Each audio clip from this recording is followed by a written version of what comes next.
बना लेते।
तो आज परमपिता परमात्मा की अपार कृपा से पंचमहाल में यह मूल ज्ञान का सत्संग आयोजित किया गया है। बहुत बड़े भाग उन जीवों के जो अपने पूरे जीवन काल में एक बार भी इस मूल ज्ञान को सुन पाते हैं, और उससे बड़े भाग होते हैं उन जीवों के जो इस ज्ञान को थोड़ा सा भी समझ पाते हैं, क्योंकि इसको समझना बहुत मुश्किल है। इसको समझना इतना मुश्किल है कि आप सोच भी नहीं सकते। सारा जीवन ये सत्संग सुनते भी रह जाओगे तब भी समझ नहीं पाओगे अगर मालिक की कृपा नहीं है तो। और अगर परमात्मा की कृपा हो गई तो पहली बार में समझ में आ जाएगा कि नितिन दास क्या समझा रहा है। तो मालिक से अरदास करेंगे, बंदी छोड़ से अरदास करेंगे कि जहां तक ये आवाज जा रही है हर जीव को ये ज्ञान समझ में आए, ताकि वो अपनी इस जीवात्मा का कल्याण कर पाए, जन्म वर्ण के चक्कर से निकल पाए और सदा सदा के लिए परमात्मा के चरणों में लीन हो पाए। तो आज का सत्संग शुरू करने से पहले परमपिता परमात्मा के नाम पे जयकारा लगाएंगे। बोलिए परमपिता परमात्मा की, सतगुरु बंदी छोड़ कबीर साहेब की, सभी संतों की, सभी भक्तों की, सतगुरु मदनपति साहेब की, दीवान जवाहरपति साहेब की, सतगुरु राम सेवक साहेब की, सतगुरु वैरागपति साहेब की, कलीनापुर धाम की, सभी संतों की सतनाम साहेब बंदी। बोलो नितिन दास साहेब की जय। तो गुरु की कृपा होती है तब हमारे जीवन में सत्संग का आगमन होता है। सत्संग बहुत जरूरी है हमारे जीवन में आए, क्योंकि बिना सत्संग के कोई विवेकी हो ही नहीं सकता, और जब तक विवेकी नहीं हो गया तब तक इस मूल ज्ञान को कोई समझ नहीं सकता। ये सारे ग्रंथों में दर्ज है, इसको पढ़ने के बाद भी कोई नहीं समझ सकता जब तक उसका विवेक नहीं जग जाए तब तक। इसलिए वाणियों में भी आता है, बिन सत्संग विवेक न होई और राम कृपा बिन सुलभ न सोई। यानी जब तक तुम्हारे जीवन में सत्संग नहीं आ गया तुम्हारा विवेक नहीं जग सकता। लेकिन गड़बड़ कहां हो रही है कि तुम कथाओं को सत्संग मान बैठे हो। आज हमारे देश में इतनी बड़ी बड़ी कथाएं हो रही हैं, 7-7 दिन लगातार। कोई राम जी की कथा सुना रहा है, कोई कृष्ण जी की कथा सुना रहा है, कोई शिव महापुराण की कथा सुना रहा है, कोई विष्णु महापुराण की कथा सुना रहा है, कोई देवी भागवत महापुराण की कथा सुना रहा है। कथा ही सुनाते जा रहे हैं, एक कथाओं में सारा सारा जीवन निकल जा रहा है। सत्संग नहीं आ पा रहा है जीवन में। कथाओं में और सत्संग में क्या फर्क है? कथाएं उन लोगों की होती हैं जो आए इस दुनिया में, सारी लीलाएं करी और अपना जीवन समाप्त करके चले गए। अब जो जो उन्होंने किया वो कथाओं के रूप में तुम्हें बार बार सुनाया जा रहा है। राम जी ने ऐसा किया, कृष्ण जी ने ऐसा किया, हनुमान जी ने ऐसा किया, शंकर जी ने ऐसा किया। अरे वो करके जा चुके हैं। उनके किए हुए कामों को बार बार दोहरा के हमें लाभ क्या होगा, कोई ये तो बता दे। तुम्हारे बच्चे पढ़ लिख जाएंगे, तुम्हारे बच्चों को नौकरियां मिल जाएंगी, गरीबी दूर हो जाएगी, क्या होगा? मुक्ति तो बहुत दूर की बात है, दुनियावी लाभ भी नहीं मिल सकता कथाओं से। और अगर तुम्हारे जीवन में सत्संग आ जाए तो तुम्हें वो लाभ मिल जाएगा कि दुनिया का कोई लाभ उसका मुकाबला नहीं कर सकता। सत्संग तुम्हारे जीवन में आ गया तो तुम्हें क्या मिलेगा? जन्म मरण से मुक्ति। ये बार बार जन्मना, बार बार मरना, ये मां के गर्भ में बार बार उल्टा लटक जाना, ये सब खत्म हो जाएगा। कैसे खत्म होगा? सत्संग के द्वारा। सत्संग का मतलब कथाएं नहीं। सत्संग दो शब्दों से मिलकर बनता है, एक सत और दूसरा संग। संग का मतलब होता है साथ करना। कहते किसके संग जाना है? मम्मी के संग जाएगा, पापा के संग जाएगा? संग यानी साथ। तो सत्संग यानी सत्य का साथ। यानी जब तुम्हारे जीवन से अज्ञान दूर हो जाए, अज्ञान को तुम त्याग दो और सत्य का साथ दे दो, उसे सत्संग कहते हैं। और सत्संग तब तक नहीं हो सकता जब तक तुम्हारा विवेक नहीं जग गया। याद रखो, एक सत्संग होता है सुनने वाला जो मैं कर रहा हूं, और एक सत्संग होता है सत्य का संग यानी प्राप्ति कर लेना। अलग अलग हैं ये दोनों चीजें। एक सत्य की महिमा जिसे सत्संग कहते हैं, एक सत्य की प्राप्ति जिसे अनुभव कहते हैं। इन दोनों को समझना है। बिन सत्संग विवेक ना हुई, ये कौन सा सत्संग है जो मैं कर रहा हूं? और एक सत्संग है जिसके सत्य के साथ तुम जुड़ जाओ, वो आगे का अनुभव है। जब नाम दीक्षा के बाद भक्ति करोगे तब जाके सत्संग होगा तुम्हारा असली वाला। ये तो 52 अक्षरी सत्संग है। अभी ये सत्य की महिमा गाई जा रही है 52 अक्षरों के द्वारा।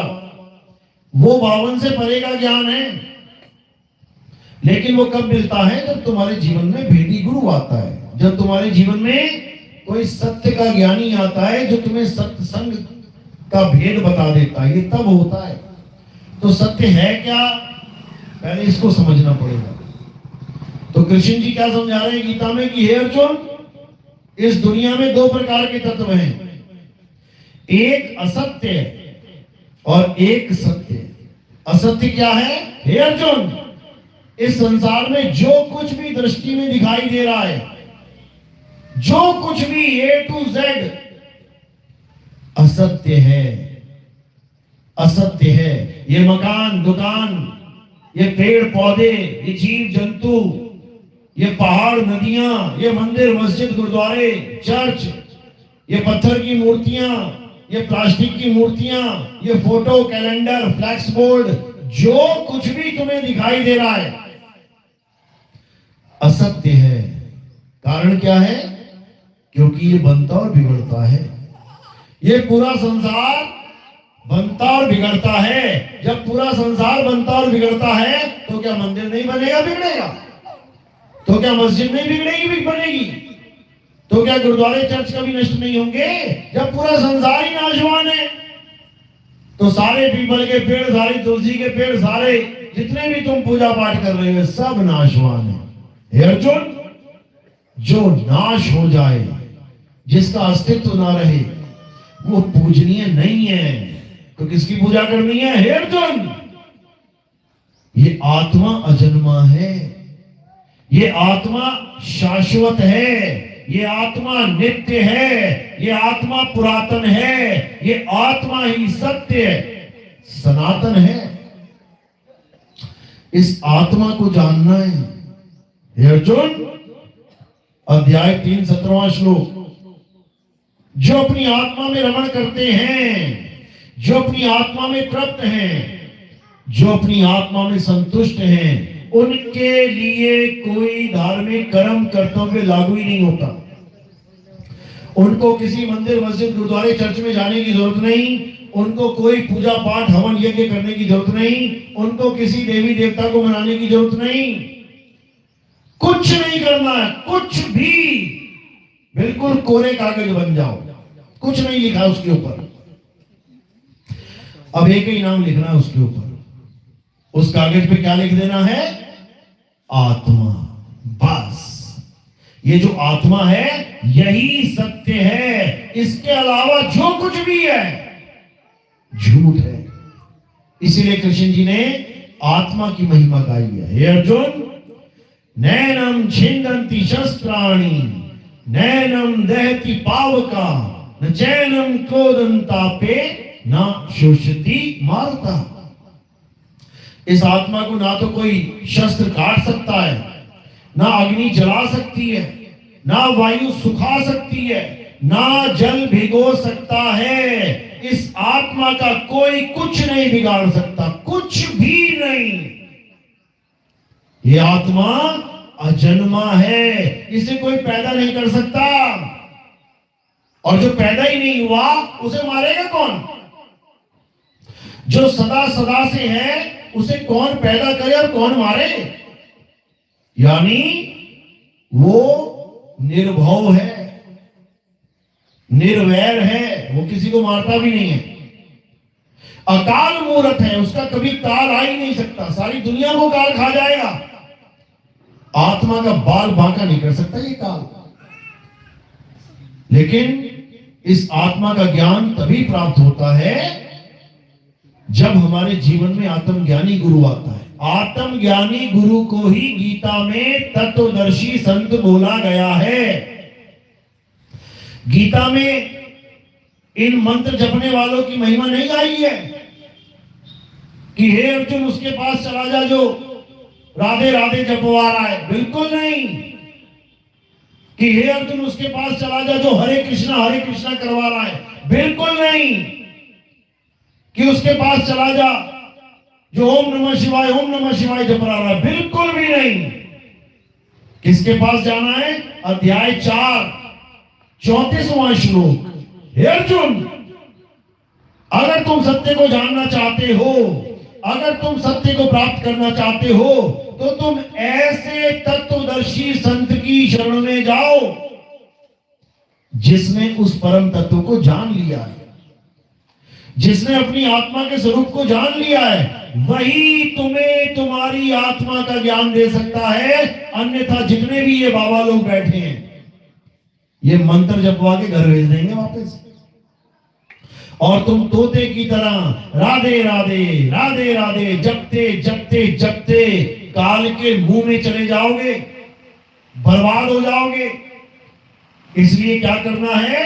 अब कोई नाम नहीं जपना है, ना मैं जप में, ना मैं तप में, ना एकांत निवास में। अरे मोको कहां ढूंढे रे बंदे, मैं तो तेरे पास में, मैं तेरे पास में हूं।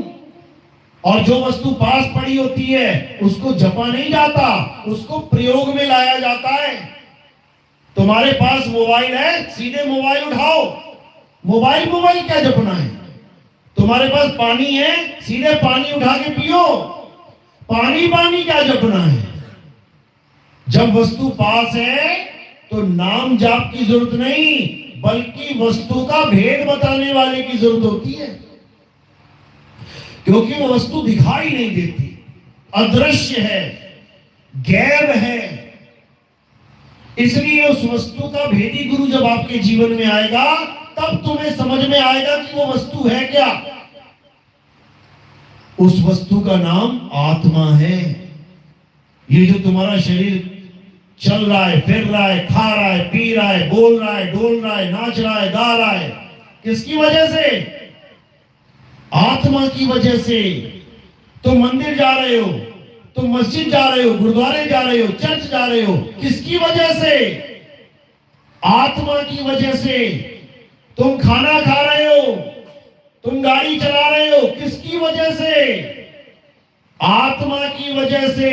तुम जयकारे लगा रहे हो, जय श्री राम, अल्लाहू अकबर, जो बोले सो निहाल, सत श्री अकाल, हालेलुया, किसकी वजह से? आत्मा की वजह से। तुम थाली उठा के मंदिर में जा रहे हो, आरती गा रहे हो, किसकी वजह से? आत्मा की वजह से। सारे काम करने की वजह आत्मा ही है, और तुम उसी आत्मा को नहीं जानते। बाकी सब कुछ जान लिया तुमने हिंदी के नाम जप लिए, राम राम राम राम, ओम नमः शिवाय, ओम नमः शिवाय, ओम नमः भगवते वासुदेवाय, सारे नाम जप लिए हिंदी के, संस्कृत के।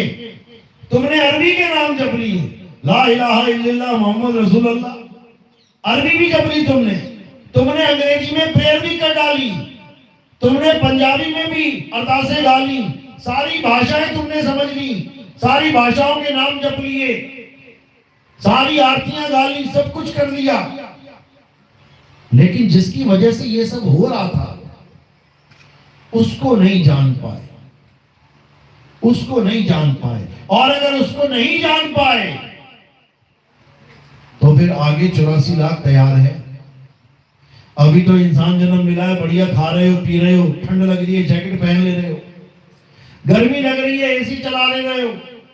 एक बार कुत्ता बिल्ली हाथी घोड़ा शेर सांप बिच्छू घोड़ा घड़ियाल बन गए ना, फिर लग जाएगा पता तुम्हें ये दुनिया कैसी है। अभी तो कोई तुम्हें कुछ डांट दे, कोई मार दे, अभी तुम केस करने के लिए दौड़ पड़ते हो। जंगल में कच्चा खा जाएंगे तुम्हें, 4 शेर मिलके जिंदा फाड़ देंगे तुम्हें, हिरण बनोगे जब तुम। एक भी केस नहीं लगने का किसी के ऊपर, जान से हाथ धो बैठोगे। पानी पीने जाओगे, तालाब में मामा छुपा बैठा है, कौन? मगरमच्छ। देख रहा है, हाँ बेटा तुम गर्दन तो डाल जरा, एक घूंट पानी पी के तो देख। एक घूंट पानी की सजा क्या हो जाएगी? मृत्यु, मौत, घसीट के ले जाएगा पानी में। एक घूंट पानी की कीमत मौत। और अभी 2-2 हजार लीटर पानी सेव कर रखा है तुमने छत के ऊपर। अभी पानी चाहिए, टूटी मरोड़ी गिलास भरा, पी गए। एक बार जंगल में पैदा होके देखना, फिर तुम्हें पता लगेगा पानी की कीमत क्या है। एक घूंट पानी के लिए बार बार मौत के साथ तुम्हारा सामना होगा, तब भक्ति करोगे क्या? तब जानोगे क्या आत्मा क्या होती है? हिरण बन के शेर से जान बचाओगे कि आत्मा को जानोगे? अभी मौका है, अभी इंसान जन्म में तुम्हारे पास मौका है। पूरा पूरा दिन लगा दो ये जानने के लिए कि आत्मा होती क्या है। हे अर्जुन, जो अपने इस जीवन काल में आत्म तत्व को जान लेते हैं वो असल में मुझे जान लेते हैं। वो समझ जाते हैं कि मैं क्या हूं। और जो आत्मा को नहीं जान पाते वो मुझे शरीर मान के बैठ जाते हैं। ये कृष्ण जी कौन है? ये 2 टांगे, 2 हाथ, पेट, छाती, बाल, खाल, आंख, कान, नाक, मुंह, इसको कृष्ण मान बैठते हैं। जो नाशवान है, पैर में तीर लगा था कृष्ण जी के, कृष्ण जी के लगा था पैर में तीर। किस किस को पता? हाथ खड़ा करो। कृष्ण जी के तीर लग गया? बहुत बढ़िया। कृष्ण जी के तीर लगा था कि उनके शरीर के पैर में? कृष्ण जी के तीर छू भी नहीं सकता, क्योंकि कृष्ण जी शरीर है ही नहीं। कौन है कृष्ण जी? आत्मा है। हे अर्जुन, तू, मैं और ये सारे राजा महाराजा, हम शरीर नहीं हैं, हम आत्मा हैं, हम अजन्मे हैं, हम नित्य हैं। हमारा कभी जन्म और मरण होता ही नहीं है। तो जन्म मरण किसका होता है? शरीर का। हे अर्जुन, ये शरीर हमारे कपड़े हैं। कपड़ों के मारे जाने पर हम और तुम नहीं मर जाते। तुम्हारे पुराने कपड़े फट गए, तुम भी फट गए क्या? कपड़ा फटा है, तुम नहीं फट गए। कृष्ण जी कपड़ा नहीं है, कृष्ण जी आत्मा है, तो इन कपड़ों को एक दिन नाश हो जाना है, लेकिन हम तुम अविनाशी हैं। ईश्वर अंश जीव अविनाशी। देखो जन्मों जन्म बीत गए गाते गाते, ईश्वर अंश जीव अविनाशी, ईश्वर अंश जीव अविनाशी। उसके बाद उसी अविनाशी का भोग भी डाल देते हैं। ये 2014 में पैदा हुआ था, 2020 में मर गया। बता, अविनाशी भी मर जाता है क्या? और जो मर ही गया वो अविनाशी कैसे है फिर? क्योंकि किसी को पता ही नहीं है मरा कौन और पैदा कौन हुआ। शरीर मरता है, शरीर पैदा होता है। अविनाशी ना तो कभी पैदा होता है ना ही कभी मरता है। उस अविनाशी को जान, उस परम तत्व को पहचान, तब होगा कल्याण। तो क्या कह रहे हैं हे अर्जुन, अगर तुम सत्य को जानना चाहते हो तो ऐसे तत्वदर्शी संत की शरण में चले जाओ जिसने आत्म तत्व को जान लिया है। वही जान सकता है कि मेरा सत्य स्वरूप क्या है। और जो आत्मा को नहीं जानता वो मुझे शरीर मान के, मेरे नाशवान शरीर की पूजा करके अपना जीवन जी के चला जाएगा। उसको मेरी प्राप्ति कभी नहीं हो सकती। क्यों? क्योंकि जो मुझे शरीर मानता है उसे मैं कभी मिल ही नहीं सकता। कारण क्या है? क्योंकि उसका ध्यान हमेशा शरीर में ही रहेगा, वो आत्मा से अनभिज्ञ रह जाएगा, आत्मा को समझ ही नहीं पाएगा। जैसे तुम्हारा पिता, उसके पास दो अस्तित्व हैं, एक वो आत्मा है और नंबर दो वो शरीर जैसा दिखाई दे रहा है। तुम जिसको पिताजी पिताजी कर रहे हो, तुम किस अस्तित्व को पिताजी कर रहे हो? जो नाशवान है। शरीर को देख के कह रहे हो ये मेरा पिता है। शरीर को तुम पिताजी बना के बैठे हो, और जो शरीर को धारण करके बैठा है उसको तुम जानते हो। अब दो चीजें हैं, एक शरीर एक आत्मा। अंत समय में शरीर तुम्हारी बाहों में पड़ा हुआ है, पिताजी प्राण त्याग रहे हैं, तुम्हारा सारा ध्यान कहां जाएगा?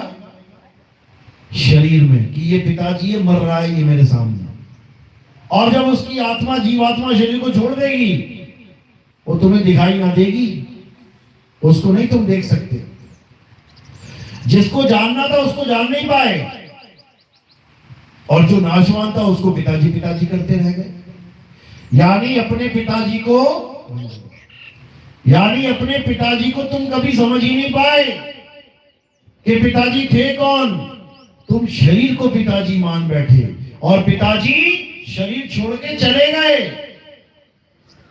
कैसे? जैसे ये मैंने माला पकड़ी है, ये अभी पकड़ी है ना, अभी छोड़ूंगा इसको, देखना कौन जाएगा।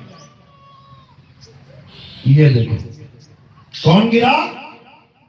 माला गिर गई, क्योंकि मैंने पकड़ी हुई थी। माला का नाश हो गया, माला गिर पड़ी, मैं वही का वही हूं। इसी प्रकार जब पिताजी शरीर छोड़ेंगे तो शरीर गिरेगा जमीन पे। चलते चलते आजकल तुम देख रहे हो हार्ट अटैक आ रहे हैं, चलता चलता आदमी गिर जाता है। शरीर गिर गया, शरीर का नाश हो गया, लेकिन उसकी आत्मा अविनाशी है और वो आत्मा ही है।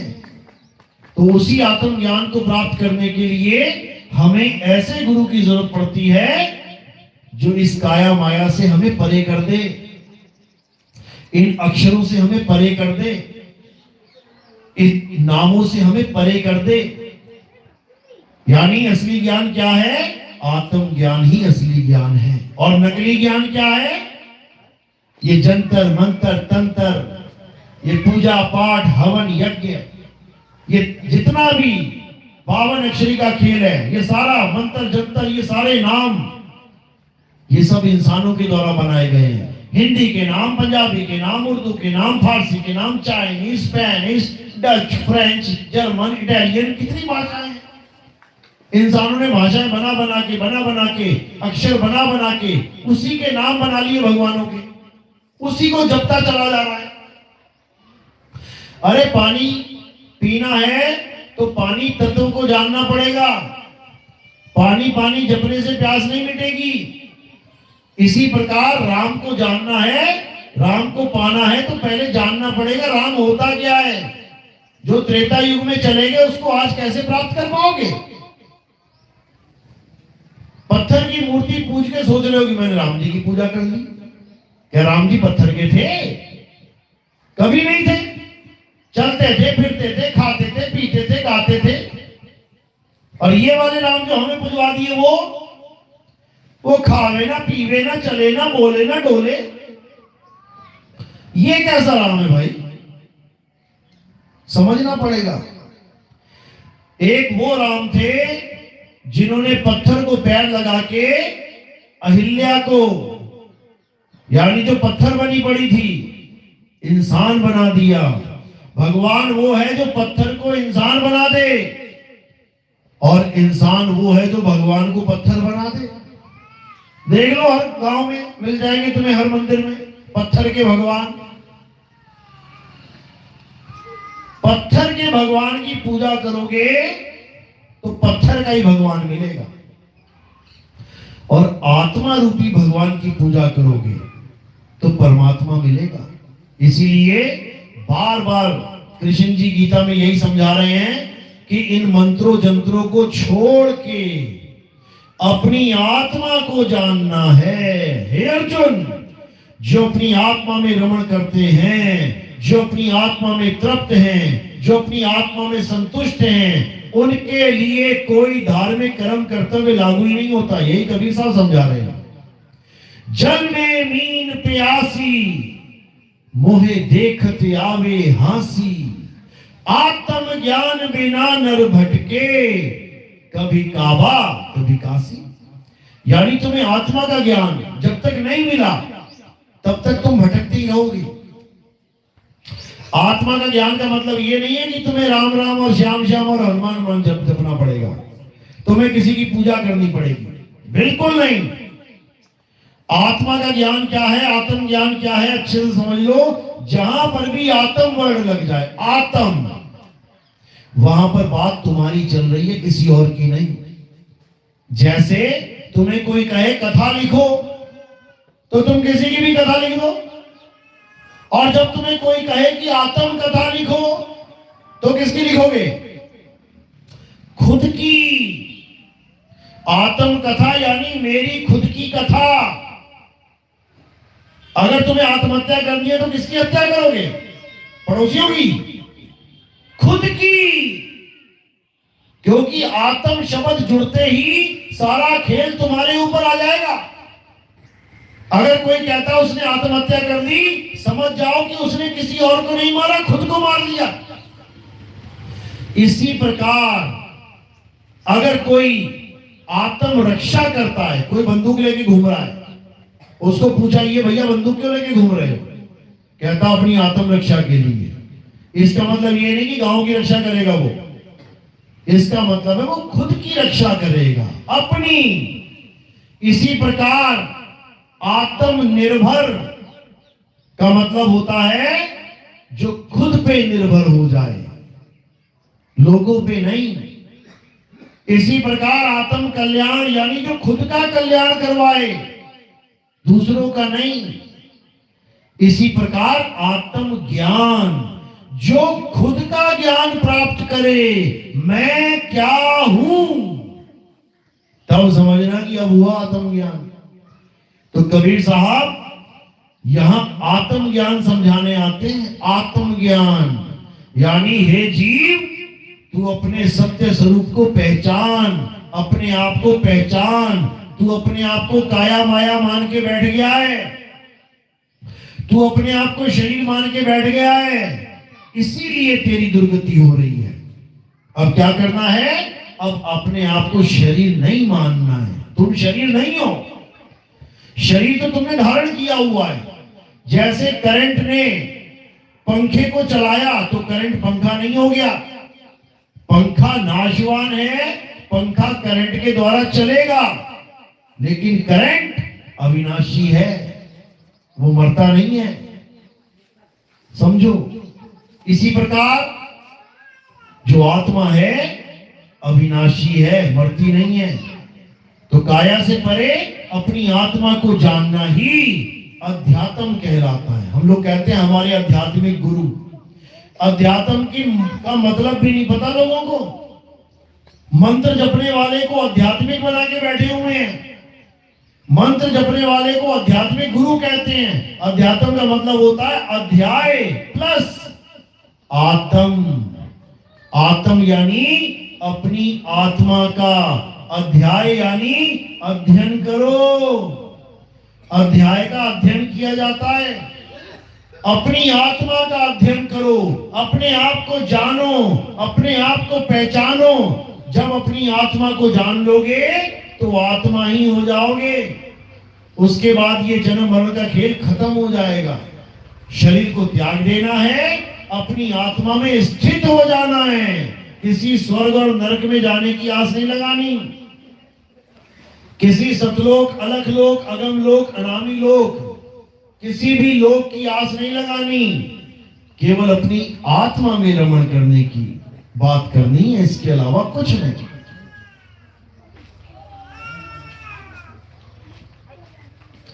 तो इसीलिए कबीर साहब ने गुरु की महिमा गाई है, सतगुरु की महिमा गाई है।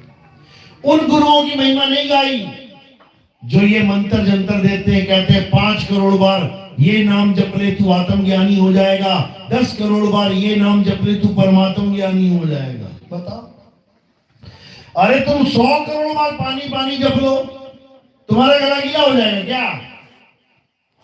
तुम 100 करोड़ बार भोजन भोजन रट लो, तुम्हारा पेट भर जाएगा क्या? अरे जब दुनियावी तुच्छ चीज नहीं मिल पा रही है करोड़ों बार जपने से, तो वो परमात्मा क्या मिलेगा? ऐसे नहीं मिलता परमात्मा कि नाम जपने से परमात्मा मिल जाता है। नाम त्यागने से परमात्मा मिलता है। नाम को छोड़ दो, इन मंत्रों को छोड़ दो।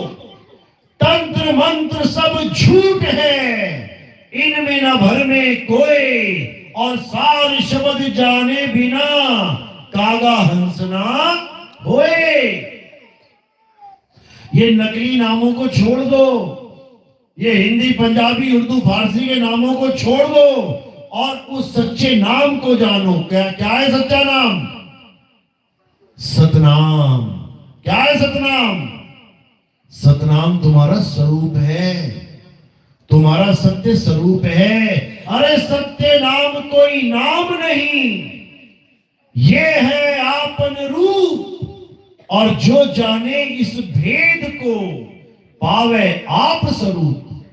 जो इस भेद को जान जाता है कि सत्य नाम क्या है, उसको अपना स्वरूप मिल जाता है, अपने स्वरूप का ज्ञानी हो जाता है। और जो मंत्र जंतर को सतनाम मानता रहता है, कोई कहता है ओम सोहम जप लो, कोई कहता है सोहंग सोहंग जप लो, कोई कह रहा है ये जप लो, कोई कह रहा है वो जप लो। ये सब बर्बाद करने के लिए बैठे हुए हैं, ये जीवों की हानि करने के लिए बैठे हुए हैं। बिल्कुल नहीं जपना है, छोड़ देने हैं सारे जाप। और क्या करना है? सिमरन करना है, याद करना है परमात्मा को। कैसे याद करेंगे?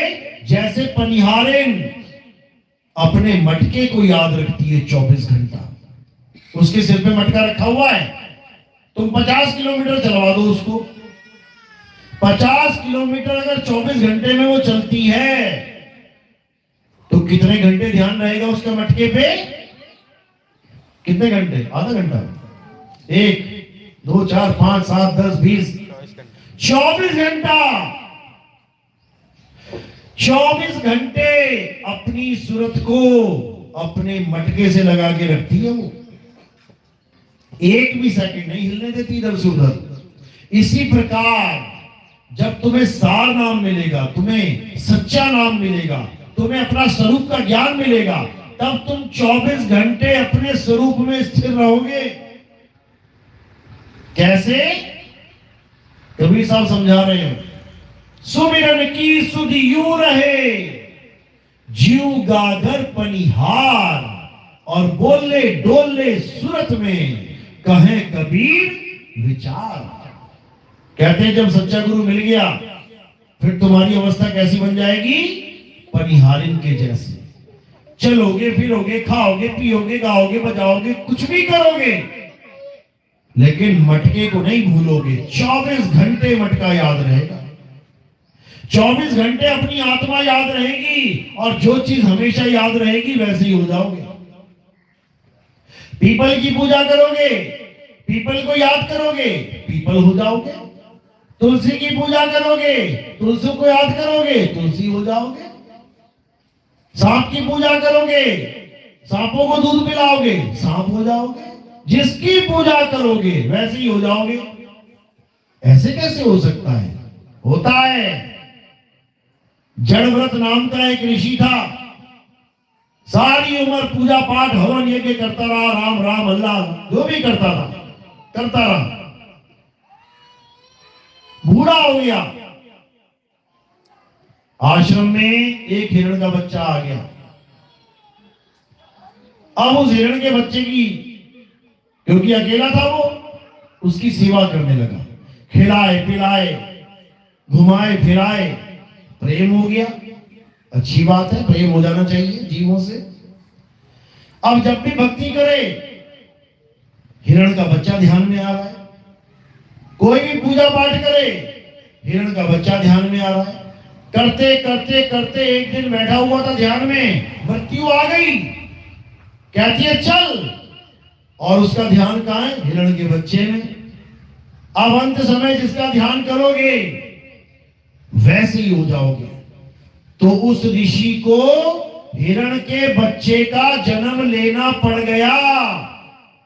सारी उम्र की पूजा पाठ, सारी उम्र की भक्ति धरे की धरे रह गई, और वो ऋषि कहां चला गया? 84 लाख योनियों में। हिरण कौन सी योनि है? 84 योनि है, 84 की एक योनि है, यानी 84 लाख योनियों में चला गया वो। सारी उम्र की भक्ति, सारी उम्र का हवन यज्ञ ये धरे का धरा रह गया, क्योंकि उसने अंत में वो गलती कर दी। और कहते हैं अंत भला तो सब भला, और अंत बुरा तो सब बुरा।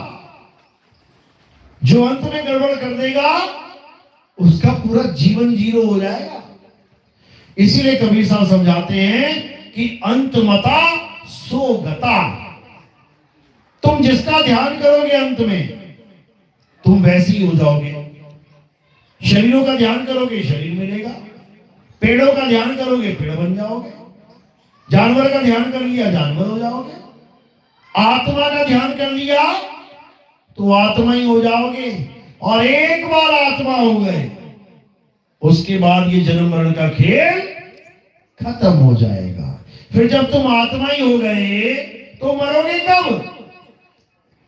कब मर जाती है आत्मा?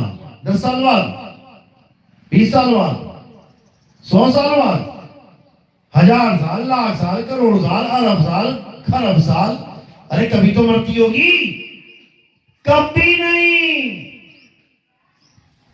यानी तुम अमर हो जाओगे, अमर। उसके बाद ये काल भगवान तुम्हें अपने जाल में नहीं फंसा पाएगा।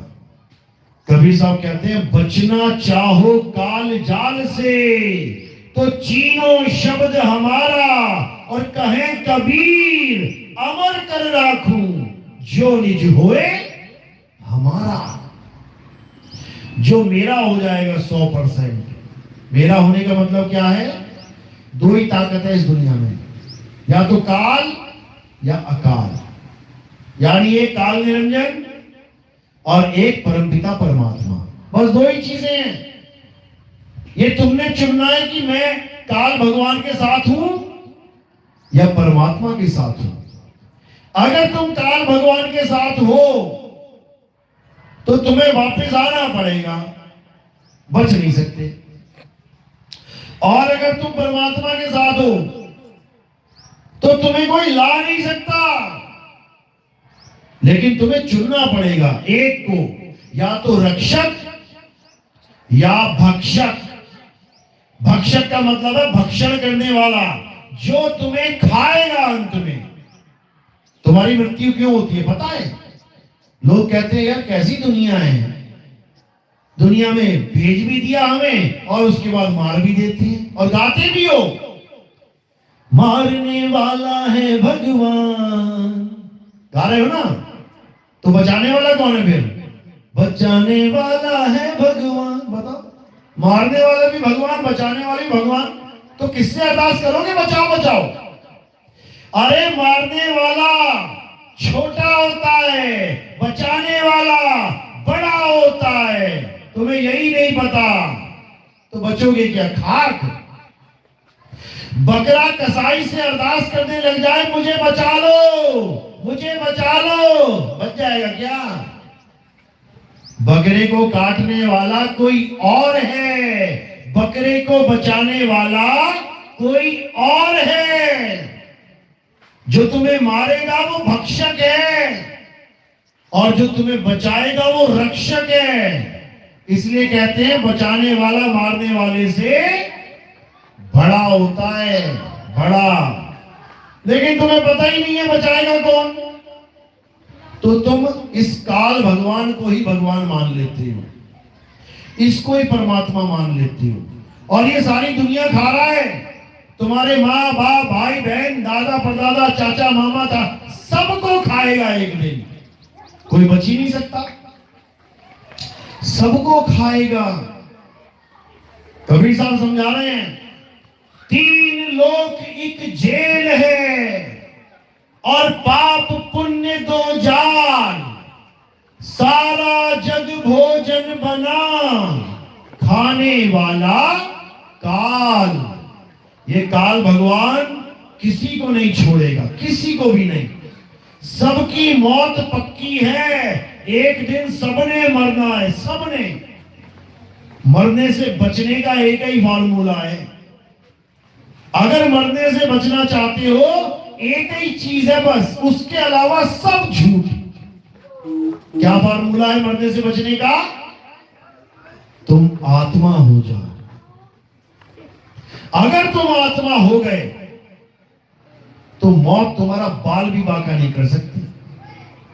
एक ही फार्मूला है। लेकिन आत्मा होए तो होए कैसे? आत्मा होने के लिए क्या किया जाए? आत्मा होने के लिए तुम्हें आत्मा का ध्यान करना पड़ेगा, तुम्हें अपने स्वरूप का ध्यान करना पड़ेगा, अपने ध्यान को इस काया से हटाना पड़ेगा। तुम्हें दिमाग से ये निकालना पड़ेगा कि तुम आदमी या औरत हो। तुम्हें दिमाग में ये धारण करना पड़ेगा कि तुम एक आत्मा हो, और गुरु के द्वारा बताए हुए मार्ग पे चलना पड़ेगा। उसके बाद तुम आत्मा हो जाओगे, और एक बार आत्मा हो गए तो सारा खेल खत्म, काल भगवान का खेल खत्म। तो इसलिए कबीर साहब कह रहे हैं कि जब तक तुम्हारा ध्यान इस देही से परे नहीं हो गया तब तक तुम आत्मा नहीं हो सकती। तुम्हारा ध्यान देही में है, इसलिए तुम्हें बार बार अनुभव होता है कि मैं मरने वाला हूं, मैं मर जाऊंगा, मृत्यु का डर लगा रहता है। समझो, क्योंकि तुम्हें समझा दिया गया है कि तू एक दिन पैदा हुआ था और एक दिन तू मर जाएगा। ये दिमाग में बैठ चुकी है तुम्हारे बात, ये निकल नहीं सकती। ऐसी बैठा दिए तुम्हारे दिमाग में कि तू मर जाएगा, मर जाएगा, मर जाएगा, सबने मरना है, तू भी मर जाएगा। कबीर साहब समझा रहे हैं, हम ना मरिब मरिब संसारा, हमको मिला जियावन हारा। कहते हम ना मरते, हम ना मरते, हम अमर हैं। लेकिन कैसे? जब अपने स्वरूप को जान ले तब, नहीं तो पक्का मरेंगे। सबको डेट ऑफ बर्थ याद है अपनी? फॉर्म भरते हो ना, उसमें डेट ऑफ बर्थ लिखनी पड़ती है, जन्म तिथि। किस किस को याद है? हाथ खड़ा करो। अपनी जन्म तिथि याद है? जिस जिसको याद है पक्का मरोगे एक दिन, पक्का। क्यों? क्योंकि तुमने मान लिया कि मैं इस दिन पैदा हुआ था, और जब तुमने मान लिया कि मैं इस दिन पैदा हुआ था तो तुम्हें यह भी मानना पड़ेगा कि मैं इस दिन मर जाऊंगा। और जिस दिन तुम्हें यह समझ में आ गया कि ना तो मैं कभी पैदा हुआ था और ना ही मैं कभी मरूंगा, तो उस दिन क्या हो जाएगा? उस दिन तुम जन्म मरण से न्यारे हो जाओगे, तुम आत्मा हो जाओगे, और एक बार आत्मा हो गए तो ये खेल खत्म, फिर कोई दिक्कत नहीं है, अपना आराम से बिल्कुल बिना शरीरों के रहोगे। फिर जैसे अभी बिना शरीर के एक पल नहीं रहा जाता, उसके बाद बिना शरीर के रहोगे सदा सदा के लिए, अपने स्वरूप में स्थित होके। किसी की जरूरत नहीं पड़ेगी तुम्हें, तुम्हारा अपना स्वरूप ही काफी है। लेकिन तुम्हें नहीं पता, इसलिए धक्के खा रहे हो। अरे जिसके पास अपना महल हो वो दूसरों की झोपड़ी में नहीं रहता। तुम्हारे पास अपना महल है, कर नैनो दीदार महल में प्यारा है। तुम्हारे पास अपना महल है, लेकिन तुम अपने महल को भूल बैठे हो। जैसे कोई राजा है, राजा के महल को उसका राजकुमार भूल गया और गलियों में झोपड़ियों में धक्के खा रहा है। अब किसी ने उसको बता दिया, बेटा तू राजा का लड़का है, तू कहां धक्के खा रहा है?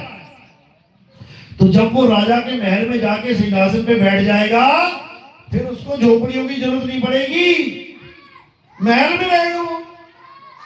इसी प्रकार ये है वो झोपड़ी, ये झोपड़ी है मिट्टी की, और जो महल है वो अविनाशी महल है। जब उसको प्राप्त कर लोगे तो इस झोपड़ी की जरूरत नहीं पड़ेगी, फिर तुम्हारा जन्म मरण का खेल खत्म हो जाएगा और सदा सदा के लिए मुक्त हो जाओगे। चलो, तो आज का सत्संग यही समाप्त करते हैं। मेरी बात समझ में आ रही है कि नहीं? किस किस के समझ में आ रही है? हाथ खड़ा करो जरा। बहुत अच्छी बात है, बहुत बढ़िया, बहुत बढ़िया, क्योंकि बात समझ की है। बात जरासी वरना 84, तो 84 पार करके 85 में आ जाओ मेरे भाई, और कबीर साहब के इस मूल ज्ञान को समझ लो, खुद भी समझो और अपने सगे संबंधियों को, अपने प्रियजनों को, अपने अड़ोसी पड़ोसियों को, सबको समझाओ। ये एक जन्म मिला है, इंसान जन्म, आत्मा को जानने का। उसके बाद आत्मा न जान पाओगे। 84 में चले गए तो आत्मा नहीं जान पाओगे। याद रखना, शंकर जी की पूजा करोगे तो बैल बन जाओगे, नंदी बन जाओगे, उसके पास खड़े मिलोगे। गणेश जी की पूजा करोगे चूहा बन जाओगे, लक्ष्मी जी की पूजा करोगे उल्लू बन जाओगे।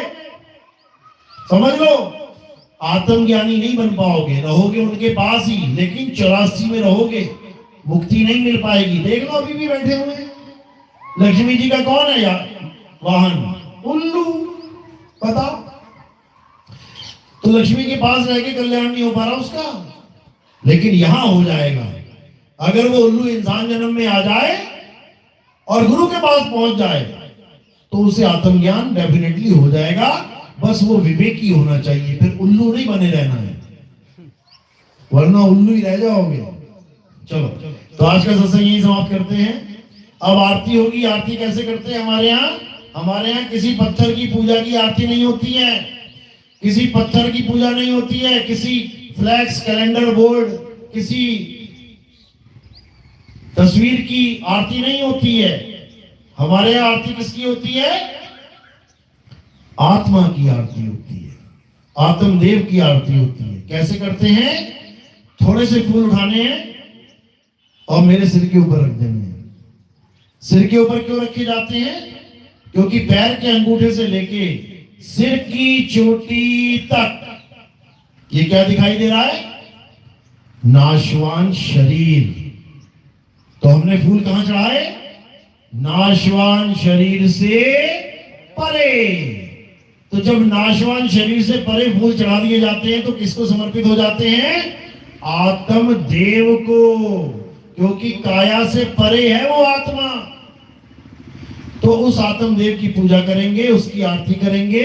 और कोई प्रचार प्रसार में योगदान करना चाहेगा, सेवा करना चाहेगा, तो वो चरणों में रखनी है। कोई बंधन नहीं है, जिसकी जैसी मौज है। क्योंकि आपको पता है कि हमारा प्रोग्राम टीवी चैनल में भी आता है। ईश्वर टीवी आप सुबह सुबह देखेंगे 6 बजे 5 बजे खोल के देख लेना। ईश्वर टीवी और साधना चैनल, इन दोनों चैनल पे हमारे प्रोग्राम आते हैं। थोड़ी थोड़ी देर बाद आपको मैं दिखाई देता रहूंगा, बाकी लोग भी दिखाई देंगे, बाकी गुरु भी दिखाई देंगे।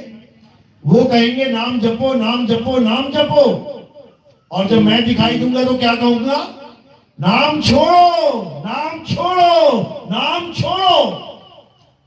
बस इस छुड़वाने के लिए हमें कितना ही पैसा देना पड़ता है उनको। तो वो पैसा कहां से आता है भाई? वो आप लोग का दान है, आप लोग का चंदा है। जनता का पैसा जनता के लिए लगाना हमारा धर्म है। हमने कोई आश्रम नहीं बनाया, ना ही हमें उसकी जरूरत है। लोग संगत का पैसा, गुरु लोग लाखों करोड़ों रुपए लगा लगा के, बड़े बड़े मार्बल लगा लगा के राजा बन के रहते हैं। हमारा वो काम नहीं है। हमारा एक ही सिद्धांत है, मन लागो मेरो यार फकीरी में, और जो सुख मिलता राम भजन में, सो सुख नहीं अमीरी में। तो भैया काहे की अमीरी दिखानी है फिर? भजन तो ये सभी गा रहे हैं, लेकिन 100-100 करोड़ के मंदिर बना रखे हैं उन लोगों ने, फकीरों ने। 100-100 करोड़ का फकीर है इंडिया में। चलो ठीक है भाई, आरती कर दो, निकलना है आगे। बोलिए परम पिता परमात्मा की सतनाम सतनाम। साहेब की